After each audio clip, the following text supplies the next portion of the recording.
Magandang araw na muli mga boss. Ganitong klase ba yung sasakyan nyo? Gaya nito, ang problema ni customer, kung makikita nyo mga boss, ang taas na daw ng handbrake niya. At pag tinapakan niya yung brake pedal, medyo malalim na daw. Kita nyo yung handbrake niya, di ba mga boss? Pag hinila ko, mataas na siya masyado. Ang gagawin ko dyan mga boss, pag ganito na mataas ang handbrake, tapos medyo lumulubog na yung brake pedal nyo or medyo malalim na siya, dito ka muna mag-check up sa likuran ng preno mo. Siyempre, ang una mong gagawin dyan, tanggalin mo muna itong gulong para itong brake drum niya is mahugot mo at makita mo yung brake lining niya kung makapal pa. At kung sakaling makapal pa yung brake lining mo dito sa likuran, kumuha ka lang ng brake cleaner, tapos flat screw, i-adjust mo yan. Siyempre, linisan mo muna itong brake shoe bago ka mag-adjust. O, ipakita ko sa inyo mga boss, ano? Dahil nga sa makapal pa itong brake lining niya at marumi lang, dito naman sa brake drum, ganun din, marumi rin siya. Kaya ang gagawin ko lang dyan mga boss, gagamit ako dyan ng paint brush para matanggal ko yung alikabok at kalawang na kumapit dito sa brake drum. Tapos lilihahin ko yan para kahit papano medyo kuminis ng kaunti itong brake drum niya. Ganun lang ang discard yan mga boss. At pag malinis na itong brake drum mga boss, o gamit ka ngayon ng brake cleaner para sigurado kung may malagkit man na kumapit dito sa brake drum mo is mawas out siya. At syempre nakakatanggal din yan ng kalawang. Tingnan nyo, oh, di ba? Kahit nalihan nyo na yan, may dumi pa rin kasi yan eh. Kaya pag ginamitan nyo ng brake cleaner yan, mas lilinis yan. At pag okay ka na dyan mga boss, dito ka naman ngayon sa brake shoe. Kung makikita nyo, diba, grabe yung alikabok nyo. Pero pag inspire mo ng brake cleaner yan mga boss, mawawas out yan, lilinis yan. At ito naman brake cleaner mga boss, madali lang naman ito matuyo.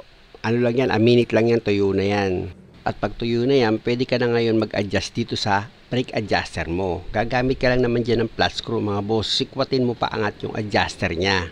Na hanggat maaari mga boss, huwag naman sobra-sobra sa pag-adjust. Dapat naiikot mo pa rin yung brake drum pag nag-adjust ka ng preno dito sa likuran. Para hindi manikit itong preno mo. At pag wala na yung paro-paro, ibig sabihin okay na yan. Nakita nyo ba yung paro-paro mga boss? Sinong nakapansin? At dahil nga sa okay na yan mga boss, pwede mo na ngayon ibalik itong brake drum niya, isukat mo yan kung okay na ba siya. Gaya ng sinabi ko, dapat pag inilagay mo itong brake drum, ayan o, napipihit mo siya. Kaya lang sa pakiramdam ko, kulang pa yung adjustment na ginawa ko. Kaya mag-a-adjust pa ulit ako dito sa brake adjuster niya, gamit itong flat screw. Same procedure lang naman ang pag-adjust mga boss. Gamit yung flat screw, sikwatin mo pa angat itong brake adjuster niya. Pag okay na, o pwede mo na ulit ibalik itong brake drum. Kung mapapansin mo, medyo kumapit na itong brake drum dito sa brake shoe. Kaya okay na mga boss, oh. Basta ang mahalaga, dapat naiikot mo itong brake drum. At hindi siya masikip pag inikot mo itong brake drum. Dahil okay na mga boss, pwede mo na ngayon ilagay itong gulong. Pag binalik mo na itong gulong mga boss, siguraduhin mo yung nut niyan is mahigpit. Para sa bandang huli, hindi ka magkaroon ng problema. At para mas maintindihan nyo mga boss, ipakita ko na rin sa inyo kung paano mag-adjust dito sa kabilang side. Siyempre naman, same procedure, iangat nyo itong gulong, tapos gamit yung impact wrench nyo or tire wrench, tatanggalin nyo itong mga nut nya para itong gulong is matanggal nyo. O diba nakita nyo naman, ganun lang naman ang paggawa. Tapos kumuha ka ng ball hammer mo. Medyo paluin mo ng kaunti itong brake drum mo para makalug siya. Nang sa ganun, madali mong mabunot itong brake drum. At kung makikita nyo itong brake shoe, makapal pa naman. Tapos dito naman sa brake drum niya, ganun din, marumi. Kaya gagawin nyo dyan, gamit ulit kayo ng paint brush para matanggal nyo yung kalawang or alikabok na kumapit dito sa brake drum. Tapos gagamit ka dyan ng sandpaper. Lihahin mo ng kaunti itong brake drum niya para matanggal pa yung ibang kumapit na kalawang dyan. At medyo mapakinis mo ng kaunti itong brake drum. Siguro naman mga boss, naiintindihan nyo yung sinasabi ko na kapag nag-adjust kayo ng preno nyo dito sa likuran, hindi naman ganun siya kahirap.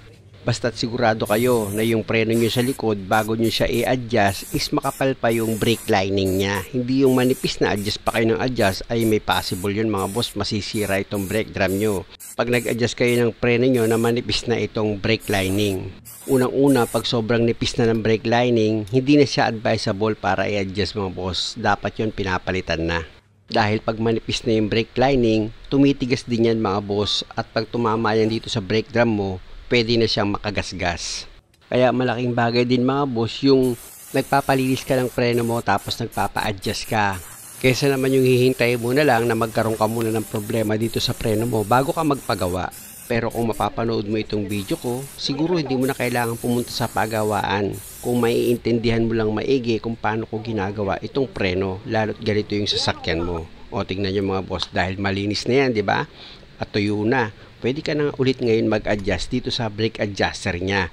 Kaya nga kung ganitong klaseng sasakyan nyo, gagamit ka lang ng flat screw, sisikwatin mo lang paangat itong brake adjuster every time na mag-a-adjust ka. O, di ba? Ganun lang siya kasimple.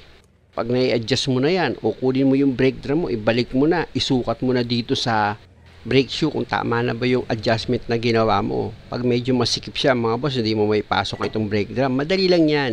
Gamit ka ulit ng flat screw, ibuka mo lang ng kaunti yung brake adjuster para yung ipin niya is bumalik.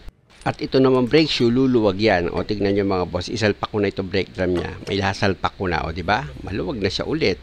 Basta lagi nyo tatandaan, pag nag-adjust kayo ng preno o anong klaseng style pa yan, balance ang pag-adjust nyo kabilaan. Hindi pwede maluwag dito, tapos sa kabilang side is masikip. Hindi pwede yon, dapat balance. Hindi nyo man ma-perfect yung pagkaka-adjust, dapat hindi naman sila nagkakalayo sa pag-adjust nyo. Kaya nga mga boss, lagi kong paalala sa inyo para makuha nyo ng tama yung adjustment, dapat paunti-unti lang pag nag-a-adjust kayo ng preno. Para pag sumobra kayo sa pag-adjust, halimbawa nakalimang ipin kayo sa pag-adjust dito sa preno, madali kayo magbabawas, bawasan nyo lang ng 2, luluwag na yan eh. Ganun ang ibig kong sabihin. At kung makikita nyo naman mga boss, ilikot ko itong gulong niya, di ba? Yung pagkaka-adjust ko ng preno, hindi siya ganong kapit. Para sigurado ako syempre na walang chance na manikit itong preno. Tapos, i-check ko na ngayon itong handbrake niya. Dapat mga boss, pag hinila mo itong handbrake niya, maigsi na yan. O, di ba? Na ibig sabihin, okay na yung pagkaka-adjust mo. Ganun lang mga boss at maraming salamat sa panonood. Sana nakakuha kayo ng idea. At kung maaari, huwag niyo naman sanang kalimutang mag-subscribe sa channel ko. Muli, maraming salamat.